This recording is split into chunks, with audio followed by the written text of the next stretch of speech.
Alors Valérie Zenati, vous avez été professeure d'hébreu et journaliste avant de vous consacrer pleinement à l'écriture. Vous avez écrit des romans pour la jeunesse, pour adultes, des scénarios et vous avez traduit l'œuvre d'Aaron Appelfeld.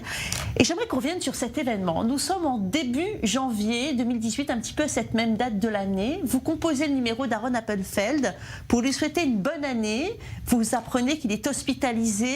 Vous prenez donc un billet d'avion, Paris-Tel Aviv. Et c'est en vous rendant à l'aéroport que vous apprenez la mort de l'écrivain. C'est ce que vous racontez en tout cas dans votre livre, dans Le Faisceau des vivants. Est-ce que ce livre, c'est un hommage à Aaron Appelfeld? Alors, je récuse le terme d'hommage pour une raison assez simple, c'est qu'il a quelque chose de très solennel et d'un peu compassé. Or, pour moi, ce qui s'est passé dans l'écriture de ce livre, c'était quelque chose de beaucoup plus brûlant, nécessaire et mystérieux. Un hommage, ça s'organise. Ce livre ne s'est pas organisé. Il a été un moment de fusion, je dirais, entre mon écriture et tout ce que la disparition d'Aaron Appelfeld pouvait faire résonner et retentir. Oui. Donc ce livre, au fil du temps, est devenu pour moi beaucoup plus un livre de reconnaissance qu'un livre d'hommage. Et reconnaissance dans le double sens du terme. Je crois que c'était la gratitude que j'éprouvais à l'égard d'Aaron Appelfeld qui s'exprimait là. Et c'était aussi une sorte de reconnaissance comme lorsqu'on dit partir en reconnaissance, c'est-à-dire partir explorer un terrain mystérieux. Oui, alors dans ce livre, vous racontez le lien qui vous unissait à Aaron Appelfeld. Quelle était votre relation exactement? Quels étaient vos intérêts ou bien questionnements communs? Je crois que, évidemment, il y a une part d'indéfinissable parce que c'était une relation qui avait aussi sa part, on va dire, d'intime et vers laquelle je crois qu'il ne faut pas aller. Mais on s'est rencontrés grâce à mon désir de traduire ces livres. Et évidemment que ça a été un socle sur lequel s'est construit l'amitié. C'est-à-dire que Aaron a été très surpris et heureux de me voir débarquer un jour à Jérusalem en 2003 en disant que je voulais le traduire alors que je n'avais jamais rien traduit encore à cette époque. J'écrivais déjà mes propres livres mais je ne traduisais pas. Et il a eu immédiatement, je crois, une part de gratitude pour l'intérêt que je portais à ces livres et aussi une immense curiosité.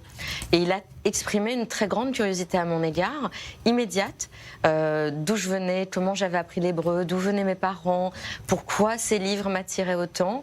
Et c'est à partir de cette curiosité mutuelle, puisque moi aussi j'en avais une à son égard, qu'on a construit une amitié, une relation dans laquelle il y avait énormément d'affection, de générosité inouïe et aussi une grande part de rire parce que Aaron avait un humour et une ironie qui permettaient aussi à certains moments de donner une sorte d'aura un peu plus légère. Oui, une relation très, très intense de ce que je comprends.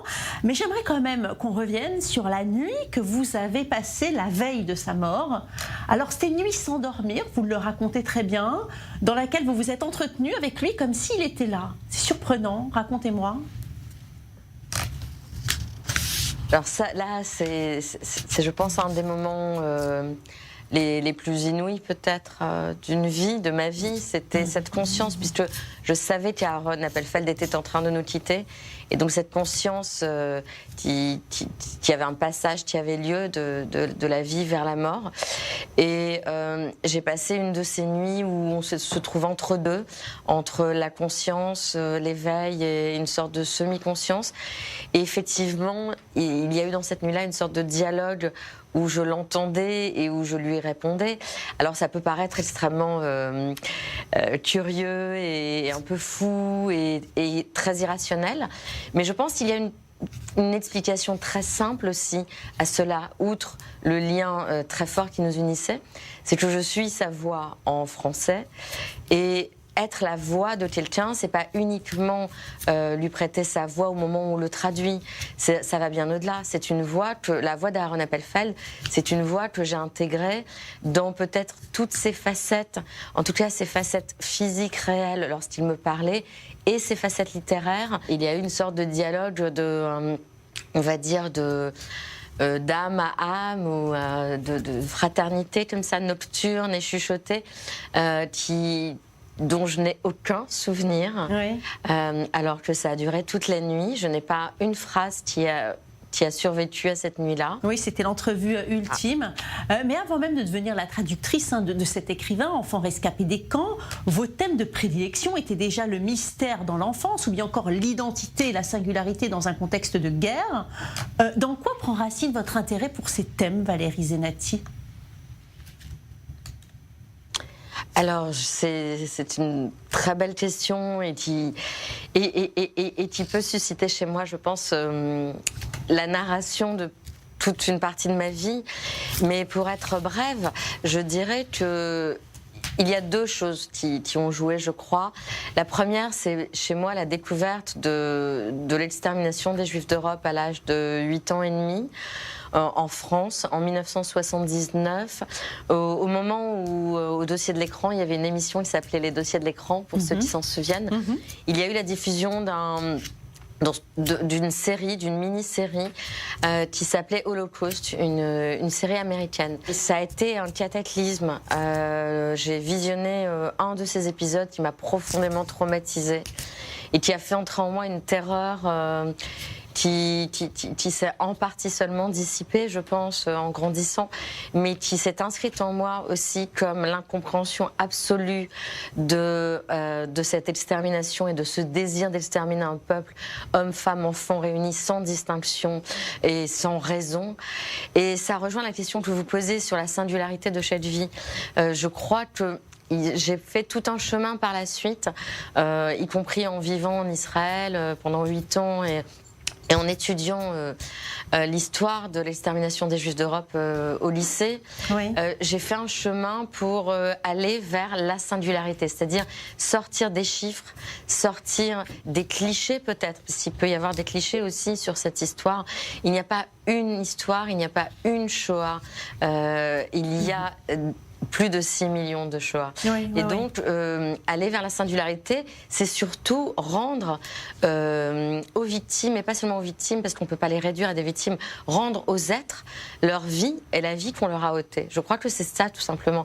Et c'est ce que fait Aaron Appelfeld dans ses livres. Il donne une vie, une existence, un prénom, un visage, une fragilité, un rêve, une frustration à chacun de ces personnages. Oui, parce que Valérie Zenati, on a l'impression quand même que c'est de son enfance dont il parle avec le plus de transparence, c'est-à-dire sa vie avant les événements traumatiques qu'il a vécu quand même.